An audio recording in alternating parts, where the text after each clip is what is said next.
third Thursday poetry reading series, and it's just one of the many events that we do in our We Are Takoma Arts and Culture series. So I hope you picked up one of our brochures that lists everything that's coming up later this month and next month. We do film screenings, art exhibitions out throughout the building, these readings, lectures, all kinds of stuff. So you can also go to the city's Facebook page where we list all our events, and then or to tacomaparkmd.gov/arts. And if there are any other poets out there, we're looking for poets to read at future readings, and you don't have to be a Takoma Park resident. You don't have to have published work. All you have to do is apply online with a few of your poems. You can also find that at tacomaparkmd.gov/arts, and there's a link to the submission form there. The deadline's May 4th. So, without further ado, I'll hand things over to Meryl Leffler, Takoma Park Poet Laureate. Thank you.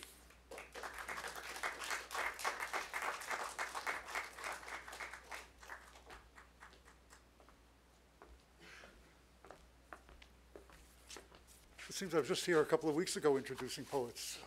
They speed up.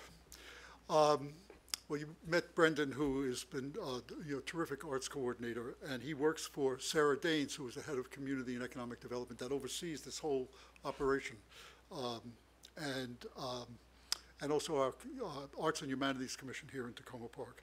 And we are encouraging poets to apply to read in, for the fall series. We're set through the spring and into the summer. And you probably know now that these readings are filmed. That's why we're waiting for the audio and the filming crew to get together. And not only are they being filmed right now or broadcast on public access, but they will be up on YouTube in the next few days. So we have a very nice audience tonight, but the audience will be even grander when you let your friends and others know and put it on Facebook page. So tonight, we have Ann Dykers, who will be reading first, Melanie, Figg, and where is our third reader? There, Bonnie Naradzay, or I'm mispronouncing it. I said I would do it in my Brooklyn accent, but we'll do better. So I just have a few remarks to say, to begin with Ann Dykers. If I had to characterize the poets or the poet's work by one word, and I thought I would do that tonight, which is taking, it's not to circumscribe it, but it's to give some sense, at least my sense, at least of the work that I've read. I would say that it had a kind of numinous feel to it. Anne is going to be reading from one poem tonight, The Book of the White Road, which is made up of a number of sections, right? Is that what you're going to be doing? I think of it, it's a meditative poem in which there's a poet and a painter painting and poem where each invades the other, so to speak. The paintings have begun, there's a line from one of the lines, the paintings have begun their beautiful decay inside me. This is not a typical ekphrastic poem. An ekphrastic poem is one which takes its inspiration from a work of art. This is not that kind of a poem. In this poem, So I Feel, the concrete becomes abstract, the abstract becomes concrete. To me, the poem could be imagined, and this is what I said to Anne, I had some view of her work, that it's almost cubistic in the sense that Cézanne is cubistic. So you're looking from multiple points of view simultaneously. And so I'm just going to quote one prose line from one of the stanzas. He built an opening floor to ceiling so that he could maneuver canvases in and out of the room. And he would climb a ladder to study his still life from multiple viewpoints. A boy climbing the trees, clambering over the rocks, touch, move, shape, be touched. So I invite Ann Dykers to read, and I just mentioned to you and to the other poets, there is water down here. So we had our experience last time. Okay, Ann Dykers, please let's hear it.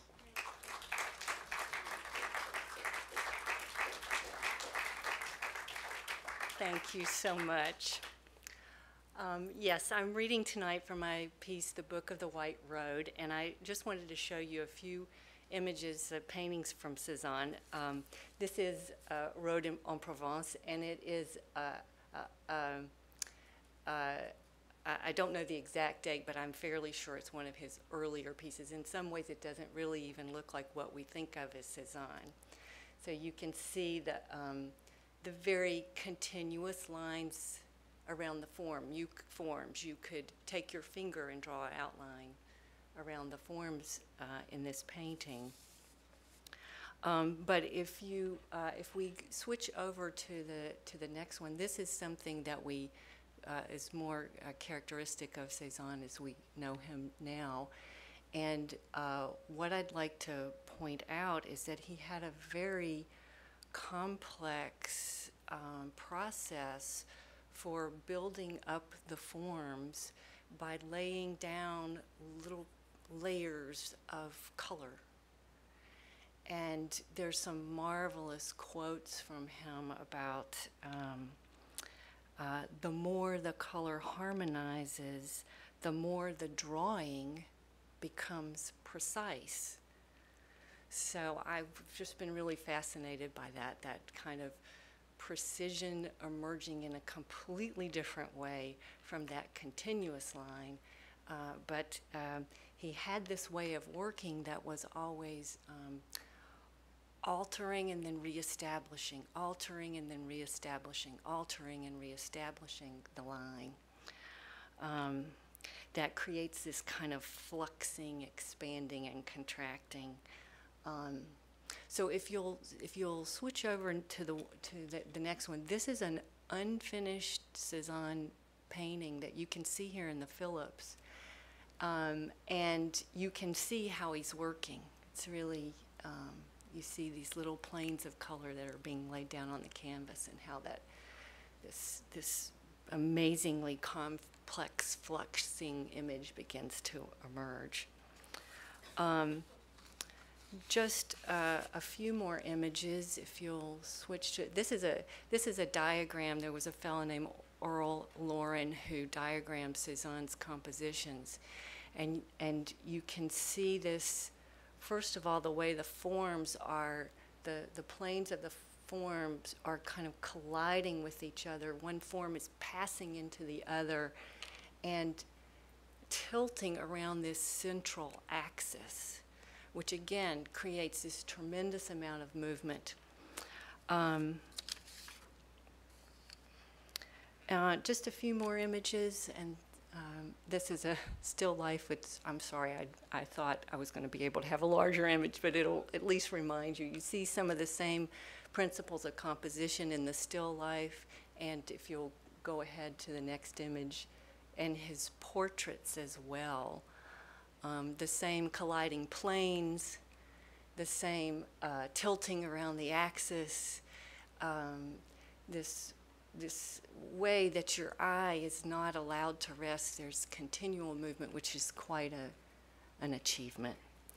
I did not. Well, let's do one more. That's an earlier time period. You can see a more conventional way of doing a portrait, and that shows you more of what's going on in the portrait that we saw before that. And then if we'll go to the next one, this is a painting called The Bathers. This is a subject that Cezanne was drawn to throughout his life, and he returned to at the end of his life. And there are these enormous paintings of the bathers, and I was really struck by them. You'll hear a reference to that in the poem. I'll just say I did not intentionally set out to write something in the manner of Cezanne, but I did discover this kind of unconscious attraction and have learned more and more about it as I've worked on this over the years. So, the Book of the White Road. Half lines throw shadows at my feet. Was it yesterday in Cezanne's studio?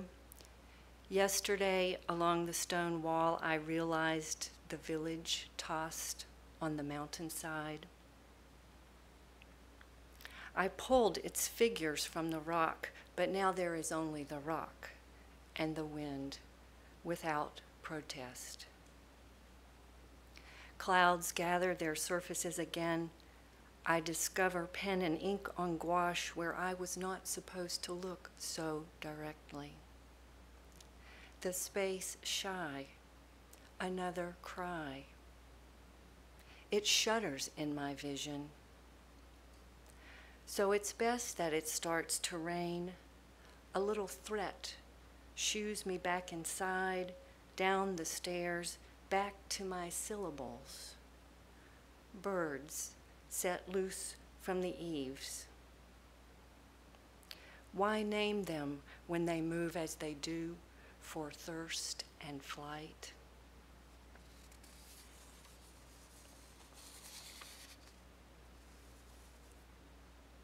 It's not material skin of the paper. It's the opposite, and its nearness I must have touched for everyone. I brought and I touched, and the innocent comes slowly. It took apart and followed like a bruise the small breathing before, and I could not, like a lash, the lines, and I could. The paintings have begun their beautiful decay inside me. To answer their questions is to walk through a series of doors, become transparent, rest in the shade their bag of elements, thinned among the reeds, into the dark, under the sky, into the loss. As quiet as that, the woman at her bath, yellow light thick and nourishing because of the paper itself and the oils that are still alive, still volatile, burning the way the body burns, drinks, and is quenched in the thickness of the pastels. Organ and wind, my cry. It resists ruin. Body, script, pen and paper, body, hidden chapter. You are going to take me in the tossing, in the sheets of now I have to run farther so you won't truncate what consciousness we're given, hands and minds, and they are taken. I'm running from you, I'm running, so the illusion of control that in the air I want to see the strikes, on the rediscover the vectors, on the white rediscover in an instant I better, or you will cut. You discover the inexhaustible, and such a different is the blue slowness.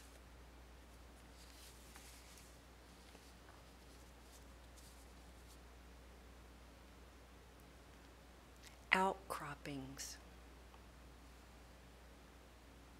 Even the rooftops, their morning, their ochre plains. Here where I am drawing the poem, and the poem becomes painting, where the wind is in the middle, the heart I was before I was named.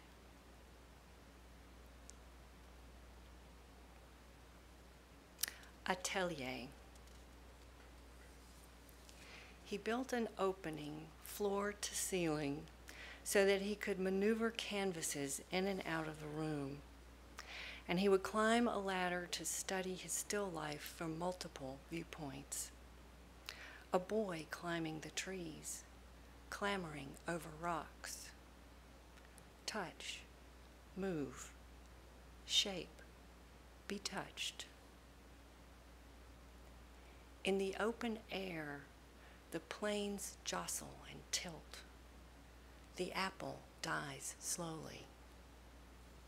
And I turn from the painting and see the woman across the room ecstatic, breathing just beyond her contours. When I am dying, the bathers become large and translucent.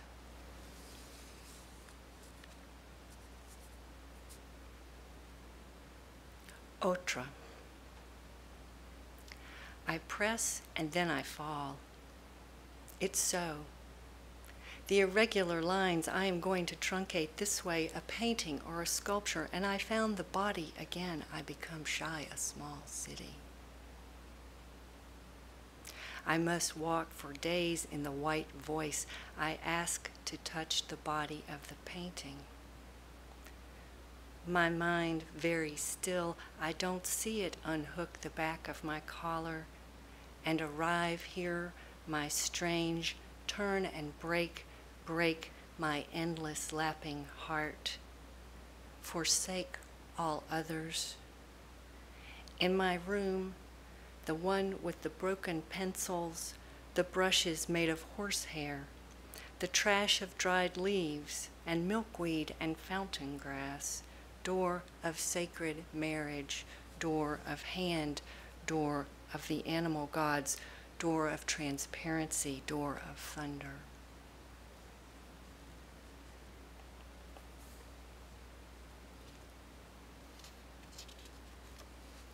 The shadow casters. I put on my clothes praying. I paint a flower praying. I throw paint. Take center, take heart, wonder frantic where we'll be buried, who find them, my weeping. It's for me the wetland breathes, small of my love, privacy, my edge of water. It's as I am, abandonment, fragmentation, the ledge under my feet, I fastened with other, the same blouse-like dream it dreams, where I no longer seek, I pour from the pitcher. I see the fulcrum, small sparrow, sweetness of the border inside. I feel this morning how I am dying. One, sensation of diving. Two, sensation of a word. And I and wind. Half-light illumines the paper. I don't interfere. Tears, sudden multiples, rush of wind on the roof. I've picked up the book and run my hands through its leaves of trust. Its tears and its shadows, its small shadows move as I turn the page. I will hate to leave all these gestures. I'll look for Cézanne's portrait of Hortense. Her hands and cheeks, wild birds, the bent knuckles of the grapevines, crumbling song in the stone walls, evergreen honey, another impossible. Vineyards and poppies inside me, their tumble. And the broad silvery underside of the leaves put into play in the wind.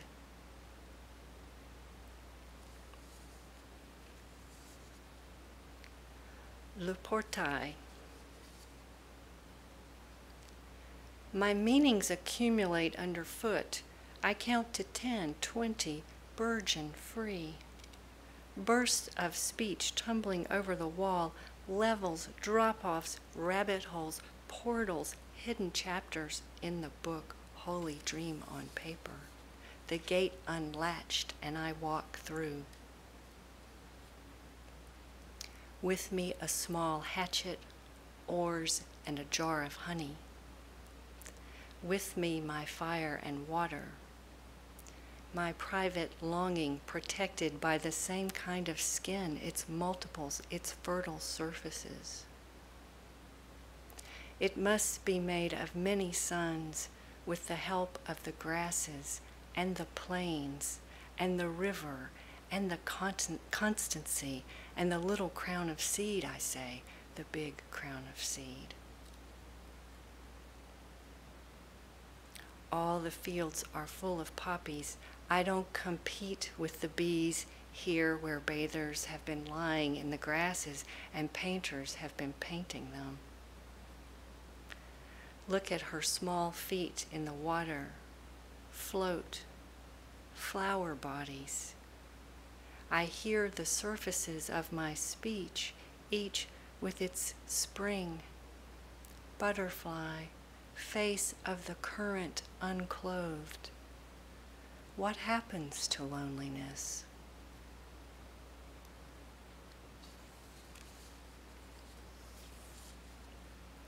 Blanc. I would care to take enough strange continuity and the little clicking sound I heard so perfectly this morning I can't possibly repeat.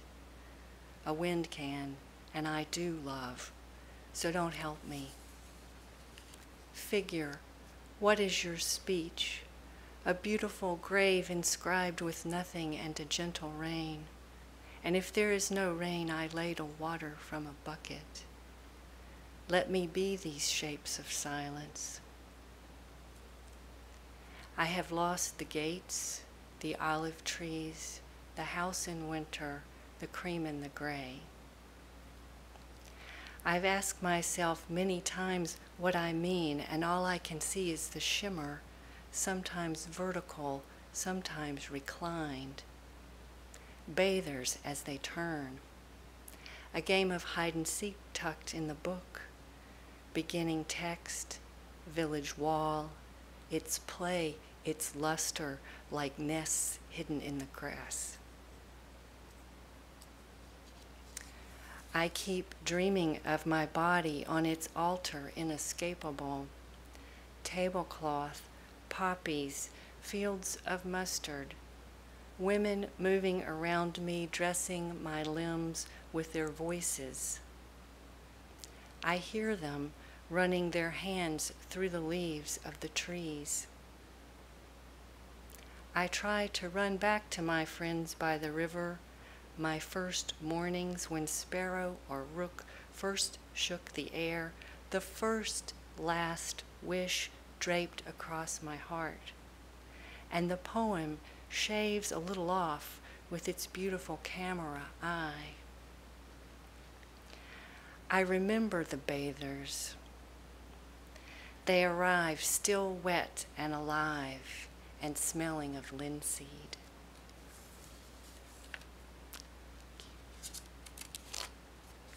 Thank you.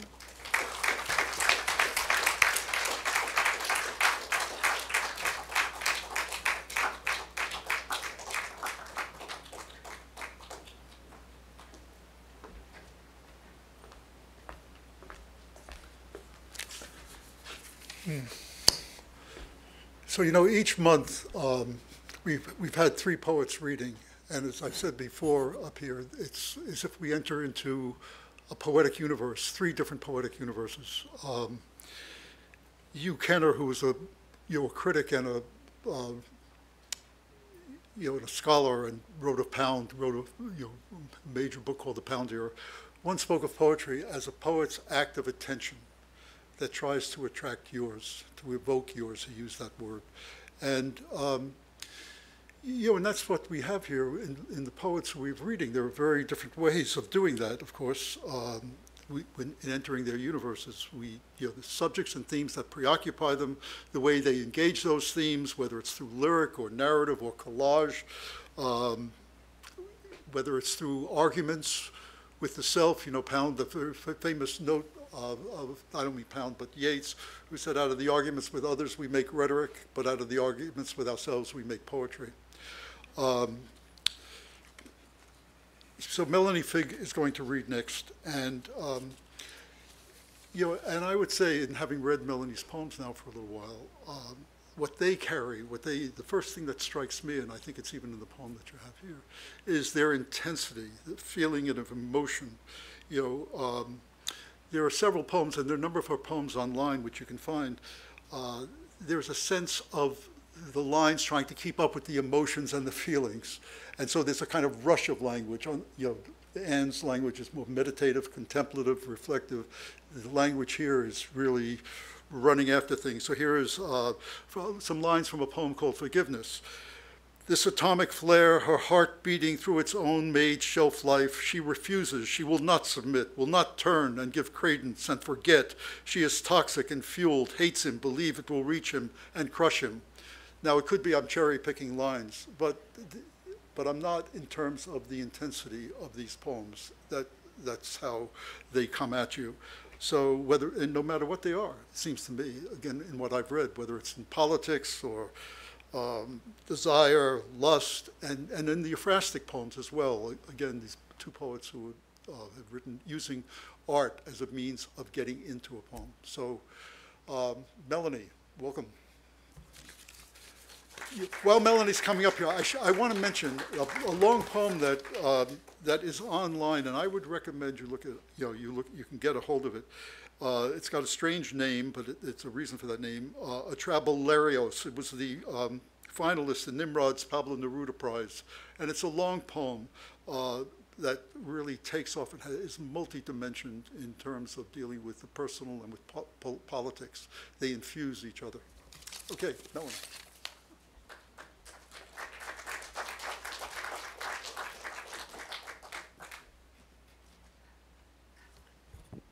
Hello. Thank you, Meryl. You're actually quite accurate, I think, on all that. So we'll see how we go. Now we're going to step into an insane asylum, so we're right on track with what he's promised. Is this okay, you guys? I'm going to read a long excerpts from a long poem called Leaving a Trace. It's like 7 sections, but I'm not going to read those all tonight.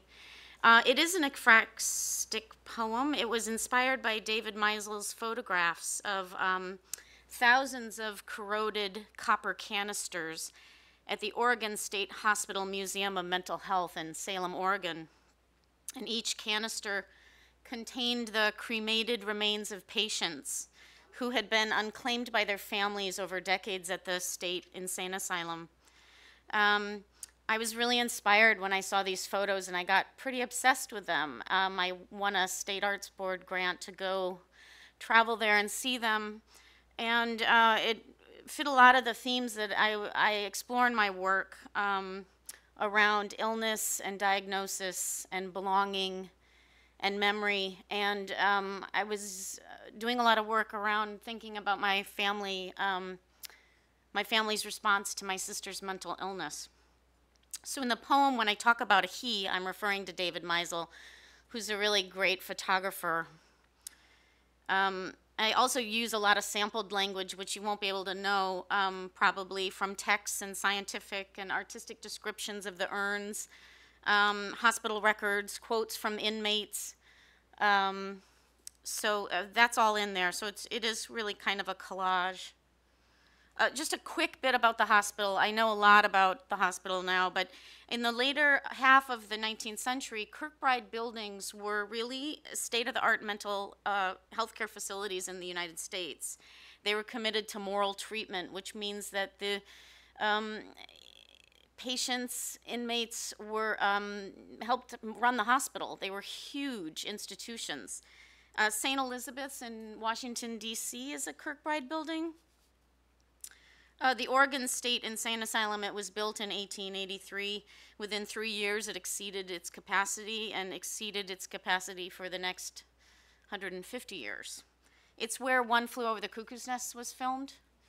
So people can recognize that. I referenced that in a section of the poem. And a lot of the inmates from the hospital were actually extras in the film. Because Ken Kesey grew up in Salem, so he would walk by the institute just hanging out in high school. This is the poem called Leaving a Trace. Again, the Oregon State Insane Asylum is moving thousands of copper canisters of cremated remains, decades of inmates, those who died from 1913 to 1971, decades diagnosed and dismissed. He worries about sex, and he worries about money. The flooded canisters reacted with the human ashes held within. 3,400 lives confined, forgotten, ignored, out of sight, reacting. Patients distinguished now by the unique corrosion of their canisters, the mark of time and body chemistry. How to matter after years of neglect, decades and centuries. Spirits unresting after a lifetime of disregard. The public is outraged, finally, and there are articles and amendments. The scholars show off in the abandoned journals of academic babble. So often language unpersons all over again. I want to write a place to store unspeakable things, to contain and drain the unremembered. Your pain can become nothing here, not ignored, not invisible, nothing. 1, the library. A flooded basement of copper canisters, and he saw chemistry, oxidized surfaces turned green. The basilica's dome ages so elegantly against all varieties of sky. He imagined palettes of epic ache and beauty. Envision a dazzle so dazzling they could become micro-terrains with his camera-like eye. With decades of neglect, ashes of the dead combined with their housing to create intensely hued colors of blooming minerals, astral movements, rainbowed slick on the river, unique now as ever, ever after.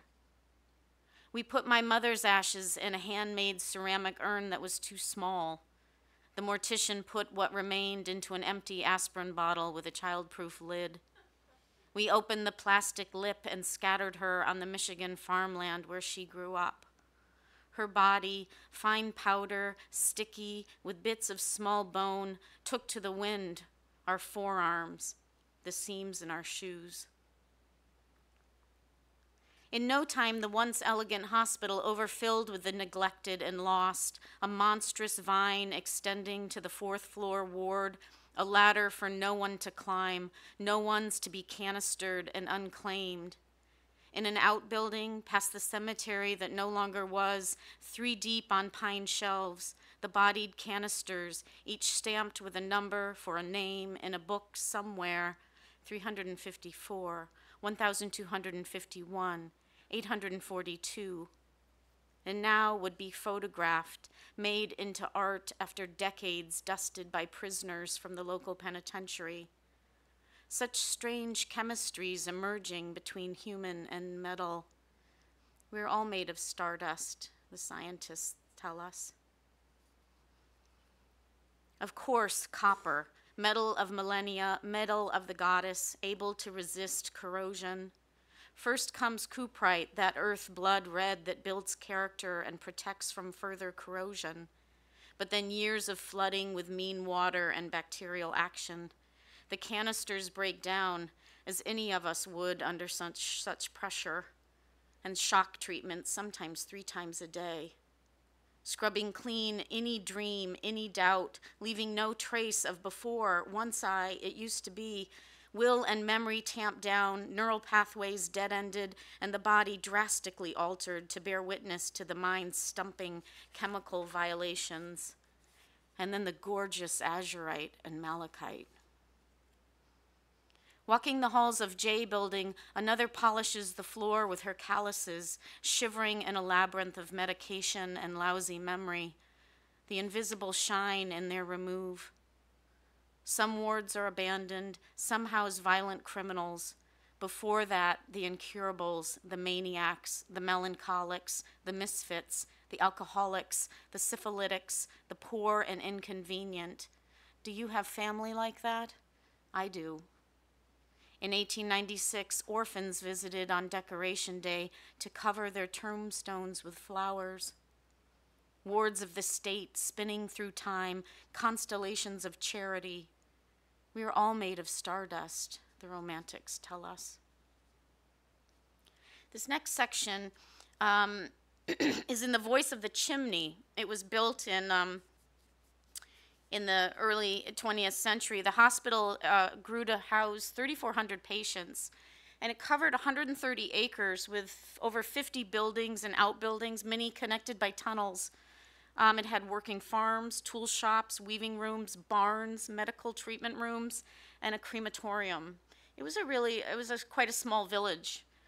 The chimney was named for one of the hospital superintendents who built it. You can see it in the center there of the hospital grounds. And this section is in the voice of the chimney there. 2, Steiner's chimney. striped red and white like a monstrous barber's pole drawing gauze from history's bloodletting. I was built to burn a world of what was left behind. Consumptive bedding and soiled towels, keepsakes and records, concert programs, letters and inventories, then the blood and bones of my wards. I burned until they were dust, until they were light as memory, clouding the sky with silent voices that rise up through my dark throat, the sooted final mile that thousands walked to be free from this place. I was built to burn away insanity, idiocy, imbecility, and helplessness, to erase our failures to cure and suckle. Tourists strolled in their Sunday finery, and bondsmen dropped their unlucky loads. I have seen prisoners rioting and babies born, and the shackled gone mad, and others return home. I saw the alienists arrive with their arrogant habits of category, and Hollywood descend to tell its gory stories, polished for spectacle. I loved when a tall, quiet Indian broke the windows and ran past the cameras and pig barns, ascending past the broken fences and shallow creek beds, beyond the tree line to the Bannock and Burns Paiute and Nez Perce, for the hundreds of Indians I burned down into copper canisters, to wait now in a closet to be returned to their people. The rebuilt water tower blocked my view west, but still I saw past as the sun pushed my shadows across the infirmary, casting a cool veil upon the row of beds. I watched as they exhumed the cemetery and fed my endless hunger with the long gone dead. The woods filled with neat stacks of tombstones, more buildings went up. One evening I watched the barns burn. 110 tons of hay fed my tribute, and 3 empty silos flamed, hollow candles with no tallow to nurse the blaze a second hour. I watched the men play baseball between the architects' scrawled nonsense, the J and U buildings and the brick boxes punctuating, the tunnels diagramming the sentences my hospital makes underground, arteries for hand carts and doctors on bicycles, and their children roller skating past the locked cell doors, the overflow bedding. I watched a godly rage spin up Willamette Valley, toss oaks like spilled spaghetti, and throw down roofs like a patient struggling with 4 orderlies as they tied her and stuffed her screams with cotton and stormed her brain with electricity stronger than any lightning storm I have ever seen. I face all directions, but my voice is a votive for the unremembered. For Sarah and Harriet and Ida and Thomas, for all the incarcerated and too many to name, for those with no names, for widows and the drunks and the poor, for the orphaned and alcoholic, for Frank, Anne, Mary, John, Charlotte, for those handcuffed and submerged in cold baths, for the electrified and lobotomized, for the sterilized and castrated and ignored and frightened and abandoned and unlucky.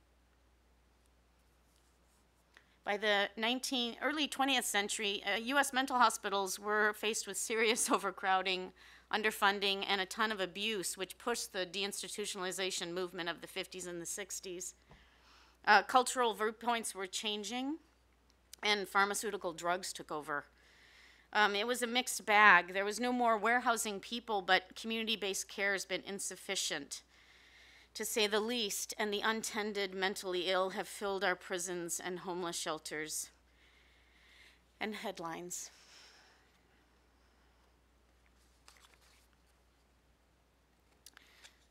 Section 4, Against Chaos. In the 1970s, the hospital put the canisters in a memorial vault beneath the leaky goldfish pond.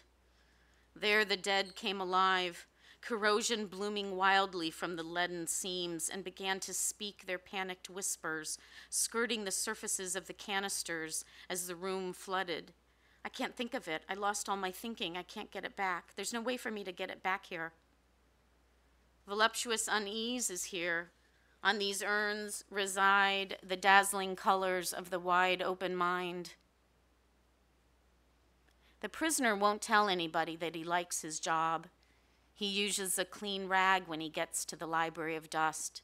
He carefully picks up each canister, 12, 345, 125, places each carefully back. Sometimes he memorizes the unorder but never reorders. Each canister returns to its own spot where it belongs. Strange kin, what the future holds. The copper and floodwater made a universe of every body. Reacting with their ash inhabitants, the canisters are now fractal landscapes in metallic miniature, stubborn insistence of the beauty of time to falter, filter, reimagine what is lost. 5, the borders of homage.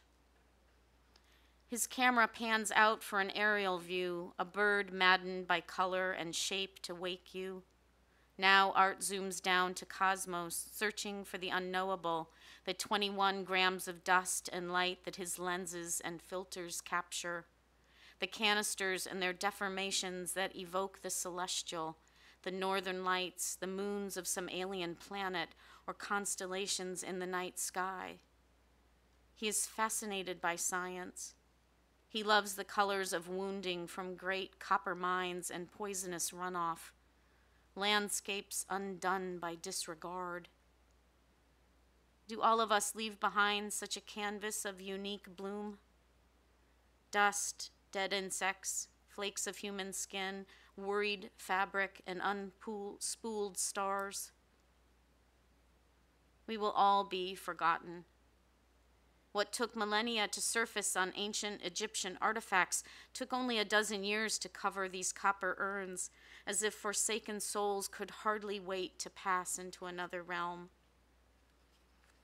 How we come in at dusk to a warm lighted kitchen. The dirt of the garden still underneath our nails. 6, in memoriam.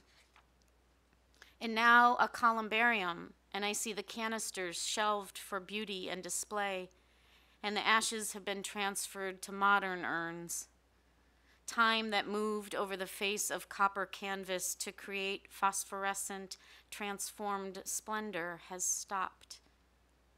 Exhibition has frozen time, and we can look at beauty to explore the ethical gap where corrosion forms on what we have forgotten, what we cannot bear.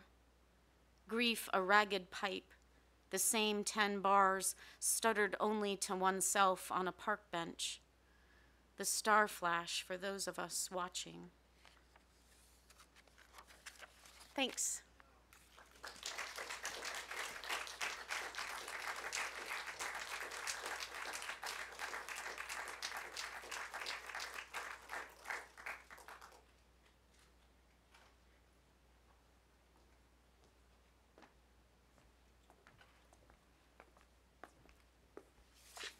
So here we are with the third reading by Bonnie Naradzay. I'm not going to give a one-word characterization of Bonnie's poems, but I will say one thing, that Bonnie has read here before, and I've been reading her poems now for a while, and I think the thing that has struck me in all of these poems is the concreteness of detail. Now, we've had detail in Melanie's piece that she has just read, but this is often more in a lyric voice, sometimes narrative, and I think if anything, what comes through to me is a kind of moral vision in many of these poems. Whether it's there's a poem that's in Split the Rock. I don't know if you're going to read this poem tonight. Well, it's called Hanover County Jail, with the ironic title of Commonwealth of Virginia, because the poem is anything but the Commonwealth. And so there's a kind of subtlety that comes in, in that poem and in many of the other poems that you're going to hear tonight. This is a very mild poem, but I want to just give you one example of when I say concreteness. If you were writing about an experience when you were a child, this is a poem called Walking to the Deep End, in which we have the view of the mother through the eyes of the child, and then the narrator writing of herself. It's in the details that we get. If you were writing this yourself, often they might just pass by. So I change my swimsuit, walk barefoot to the heat-covered tar-rubbing road, to the public pool, buy candy for lunch in the sun. I lie down in cement, skin dried and cracked. I mean, it's all those details that pile on that create a kind of view and a vision of what's going on in the poem. So, Bonnie, welcome. It's really good to have you back again. And there's some water back there.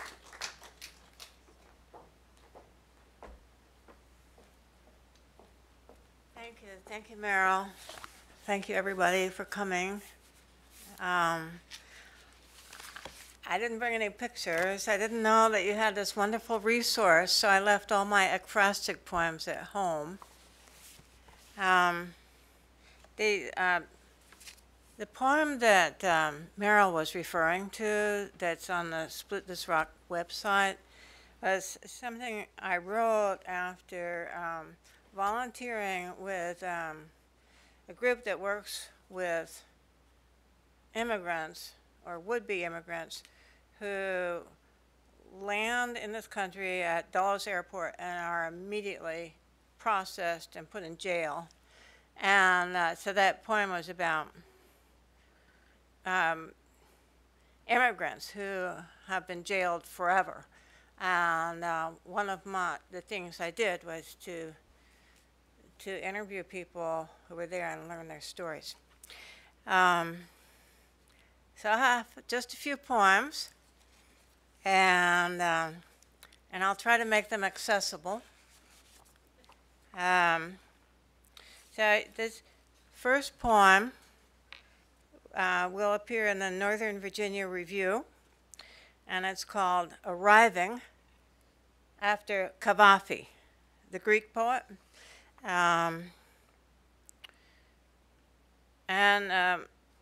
Actually, Cavafy wrote a number of poems about Odysseus.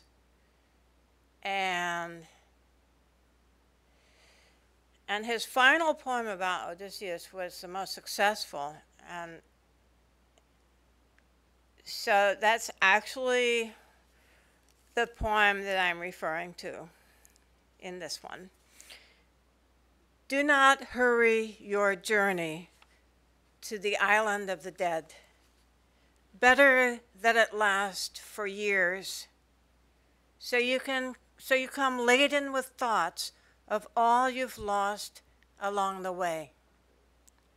As you set out on the crowded Vaporetto from Venice, the city now swathed in scaffolding, sinking into its canals, and as you eat fried calamari, wrapped in paper, bought at the dock, the boat will chug past Torcello with its poppy fields, malarial swamps, lagoons, the wall covered in mosaics showing scenes from Revelations.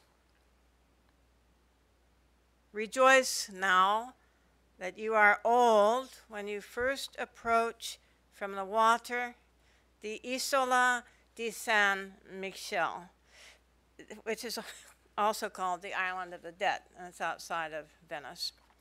It has always been on your mind. When you step ashore, with what joy you'll pass an ancient heap of bones and see the old Franciscan church appear. Stone angels will greet you near the door. Inside, monks still tend the candlelit reliquary. Otherwise, you could not have known such peace when you at last behold the pines, scattered memorials, seagulls, lizards, and hooded crows. So now this next poem is when I went out with a retired tutor at St. John's College, Mr. Williamson. We had dinner, and I was just entranced by some of the stories he was telling me. So I went home and wrote this. It's called Learning Our Lines. In the symposium, the Greeks got drunk on wine that they had watered down. So I order a wine spritzer just to get the proportions right. As my dinner companion, eating sliced pork bellies on toast tells me how, as a boy, he learned the film script of Olivier's Henry V by declaiming his lines to cows in the pasture. All the while, they ruminated. This is the stuff I love to hear.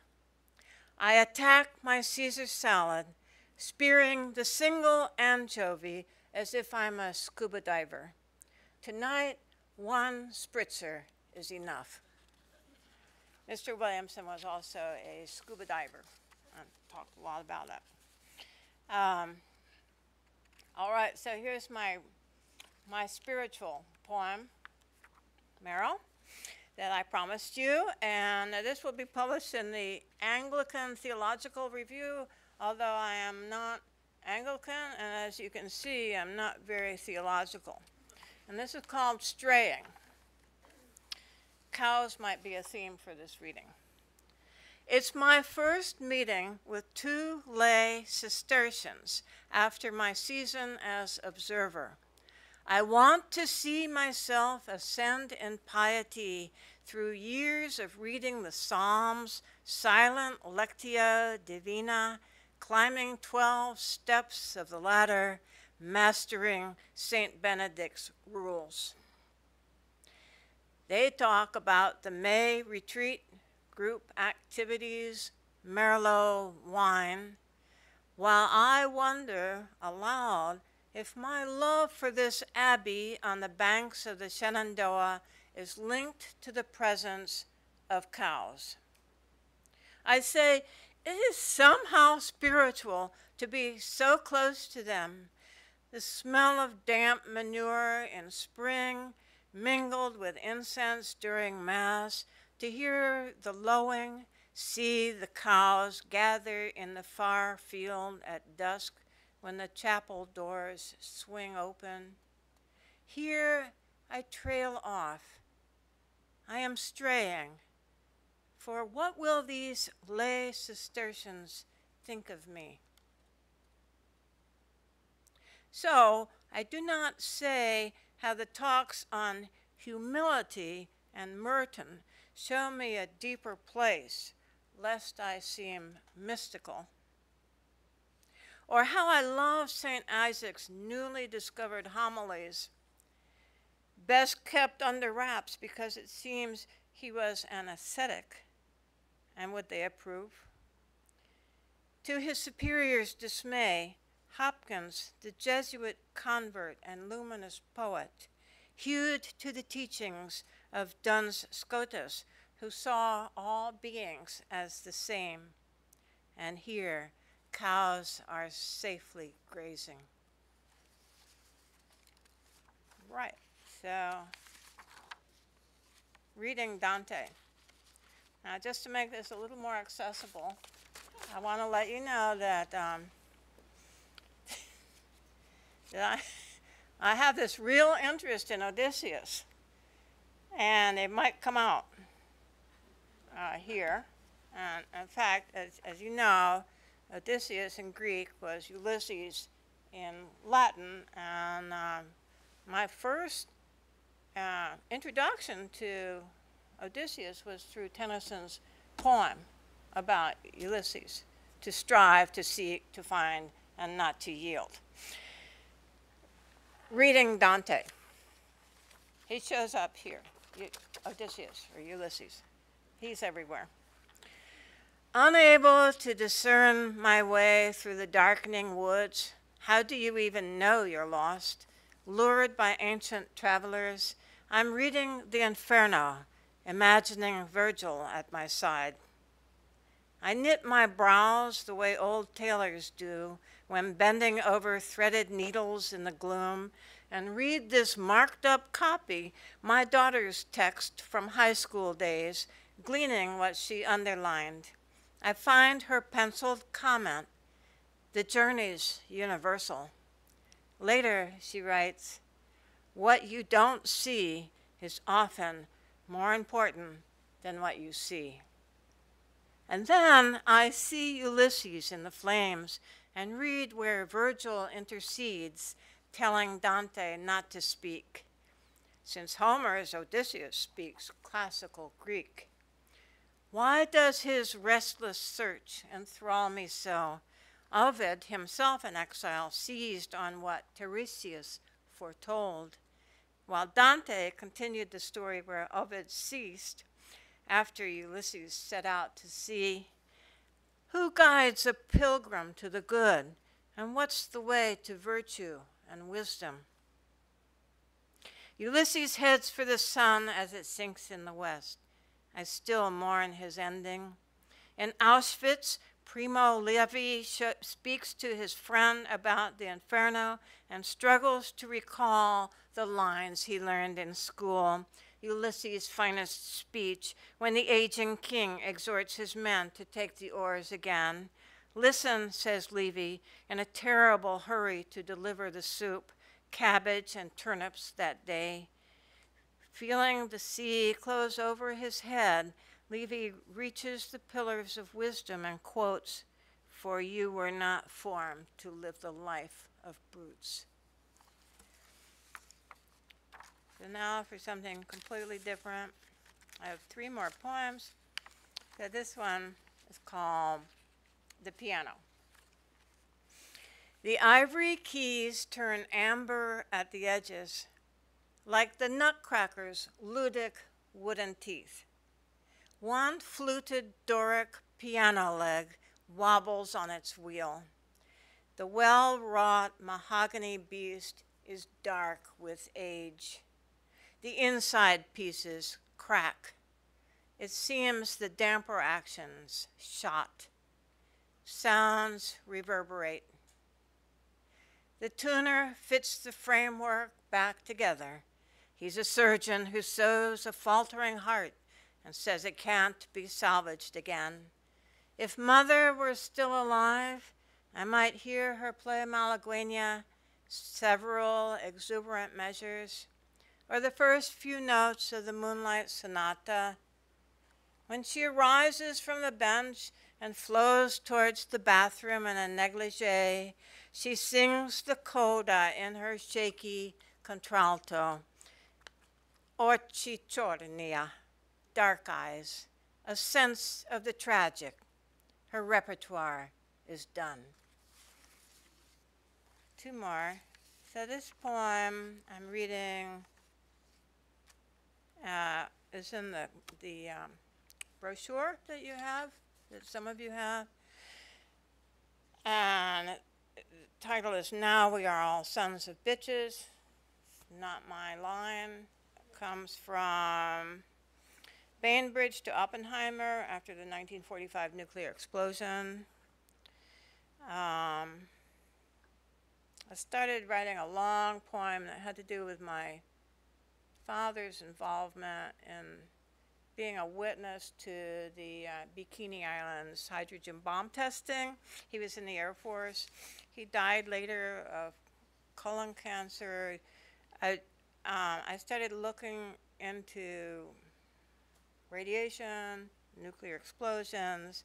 I read an article, I guess the summer 2 years ago, when I started writing this, about airmen going through tomato fields in Spain looking for hydrogen bomb parts that had fallen out of the sky from an Air Force plane. So I had read Svetlana Alexievich's book, Voices from Chernobyl. So just bear with me. The part about airmen revving through tomato fields in Spain just before tourist season, hunting for unexploded hydrogen bombs, I took the whole thing out. Too real, since it actually happened. Like the dying Chernobyl worker, how pieces of his liver, lungs, his insides were all sliding from his mouth, his tongue falling out, his overtime paid in bottles of vodka, touted to cure the strange sickness. These days, who would believe it? When the East Germans refused to work without safety garb, the tone seemed off. I left it in, but crossed out the bourgeois vignette about the peanuts in the silver inlaid dish, and yes, Brecht's view of the birds from his hospital window in Paris. They had to go, and the scholarly quotes, the paraphrased lines like, Simonides was a rotten skinflint, for which I substituted the original Greek, we are all sons of bitches now. And just to end on a high note, this is a poem that was in the last Poet Lore, and it's called In the Reentry Unit 2A. It's from leading poetry workshop at the women's jail in DC. Today, I have brought haikus. We count syllables. One woman says she writes poems in her head. Another writes letters to her mother, who died last year. Veronica says she's in for drunk driving again, but doesn't belong here. Wanda says her friend got 4 years for DWI after her car rammed another car and the driver wasn't even hurt. We read the Basho poem about the frog jumping into the pond. What do you see? I ask.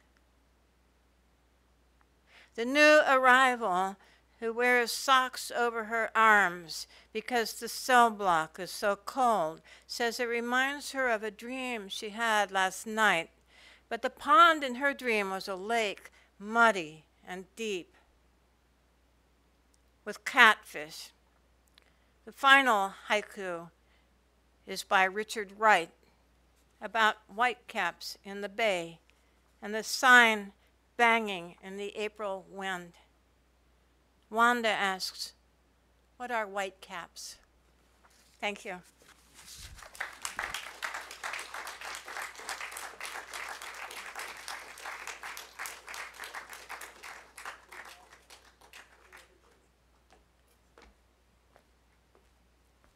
This evening is sped by. So we've had what I call the acts of attention of three very different poets. So let's hear it for Anne and Melanie and Bonnie.